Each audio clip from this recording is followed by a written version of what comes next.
for the Branding Spring Course of 2020. The organization. So Sloan for Inclusion is a student organization that aims to inspire, energize, and advance D&I conversations. Sloan for Inclusion's flagship event is Hack for Inclusion, an annual hackathon for the broader MIT and Boston community. The problem we saw is that historically, underrepresented minorities and women have been the primary participants in Hack for Inclusion. We would like to study how the organization can broaden the tent to include more white, heterosexual male participation. So, the key questions that we wanted to answer are: how do students relate to DE&I issues? How do students believe they can contribute to DE&I efforts? What do students think are the primary challenges to engaging in DE&I conversations and issues? And the last question: how aware are students of Sloan for Inclusion and what it does? So, a short overview of the Hackathon of 2020. Hack for Inclusion is Sloan for Inclusion's flagship event, attracting hundreds of participants to collaborate on solutions for D&I challenges. In terms of participants, we had more than 250 hackers, including students and professionals from about 17 schools in Boston, like Tufts, MIT, Harvard, and more. We also had sponsors, 26 mentors from sponsor and community organizations, and 23 total sponsors with 14 sponsored challenges from companies like BCG, HubSpot, Google, and more. Thanks, Ophir. So from a SurveyMonkey survey where we got 31 responses and a 10 to 15 minute interview where we got 11 participants, we were able to gather the following consumer insights. The first, people attend interactive events much less, but don't necessarily enjoy them much less. So C functions, conferences, panel discussions, things like that happy hours tend to be more popular and significantly more attended than case competitions, hackathons, and interactive workshops, these interactive events. But when asked about which they enjoyed most and enjoyed least, these interactive events weren't considered significantly less enjoyable. So it's really more about how much effort people are putting into them, what's required of them, rather than if they actually enjoy them or not in terms of what's deterring them from participating with these interactive events as much as they do other events. Another insight we got was people wanted more DEI content, but were prioritizing professional development. So getting recruitment advice, learning a new skill or topic, these are more influential factors. And in terms of things that people were interested in, it was problem solving, negotiation and conflict, things that we perceived as things that people wanted to apply into their professional development and into their careers. Yet people did identify DEI as something that wasn't happening enough at Sloan. So we were able to extrapolate that essentially people are looking at what's in it for them and are here in grad school trying to advance their careers, get jobs, things like that, but they did still find DEI important. So this led us to understand that some type of mixing of the two and making sure to emphasize the value of DEI as professional development was also going to be something that was important.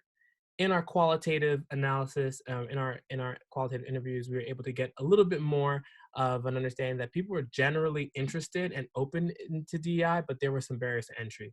Some of that being time scarcity while being in grad school, the preference for DEI that mixed with professional development, the need for more clarity around what DEI is and how that's impactful and helpful, how the content is framed and how it's delivered is also critical and things that people are thinking about when they attend and enjoy events, and how we can bring together professional and personal development into these DEI events. When it comes to relative positioning, we decided to compare Hack for Inclusion against other on-campus events that might typically be competing for students' attention. On the horizontal axis, we have low to high commitment in terms of the time and effort that it takes to participate in a particular event format. And on the vertical axis, we have personal to professional development in terms of what the content of the event is focused on. Hack for Inclusion is somewhat differentiated from a lot of the other events that happen on campus in that it is very high commitment because of how interactive and immersive the event format is. There's also somewhere in the middle of personal and professional development, with DE&I being a topic that is both relevant to folks in how they want to think about their managerial and professional style, but also how they want to interact with their peers on a personal level. In thinking through Roger's 5 factors for adoption, we know that there are a lot of kind of structural barriers to easy adoption by folks who have been traditionally outside the target audience for an event like Hack for Inclusion. And that's because of issues like low trialability and high complexity, when people don't really understand exactly what happens at a hackathon, and this hackathon in particular, and have limited ability to try it out in low commitment forms. And so some of the recommendations we have are to better explain exactly what to expect, and to use the last few years' events as ways to generate content that explains that, and also to run more simple, low effort, low cost touch points throughout the year in the form of different on-campus events that are about DE&I, to give a better sense for what the content at a Hack for Inclusion might look like. In terms of the user experience, we looked at the journey through initial awareness, fact-finding, and commitment, and thought of some recommendations to improve the touch points and the effectiveness of each touch points in terms of converting a student to committing to attend. And these include things like demystifying exactly what happens at a hackathon and highlighting the tangible benefits to their professional development as well as their personal development. Right, so moving on to threats, both to Sloan for Inclusion and DE&I events more broadly, we believe that although these events don't have necessarily direct competitors, there are internal threats from individuals that the brand needs to overcome. So we group these threats into 3 broad categories. The first one being diversity fatigue. So this is the general sense that people are tired of hearing about diversity initiatives and tired of not seeing any concrete results come from them. The second category is a general uncomfortableness with talking about these topics.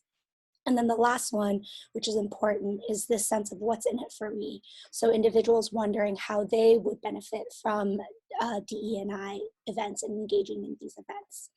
On the right side, we've compiled a couple of recommendations for addressing these threats, which we've mentioned a lot throughout the presentation, but these include making events fun, making them engaging and different from what people may generally associate with DE&I, having clear takeaways and action items after each event, mixing up the format, and then finally connecting DE&I topics to career and recruiting goals.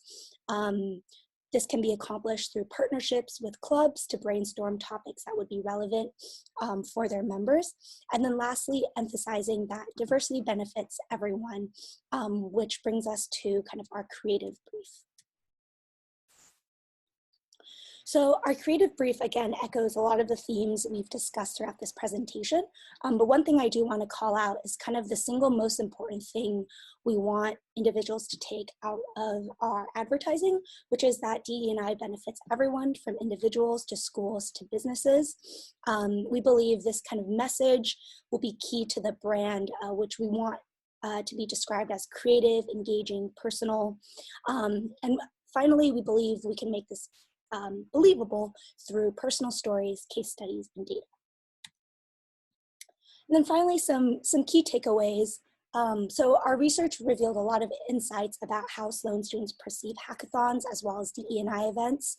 And our recommendations kind of focus around being really deliberate around event content, event format, and then how we market Hack for Inclusion and Sloan for Inclusion more broadly. Again, repeating that threats to DE&I are internal rather than external, and therefore it is really important to brand Sloan for Inclusion and DE&I as effort that will benefit everyone, especially as Sloan students leave the school environment and move on into their careers. Thank you, and we welcome any questions.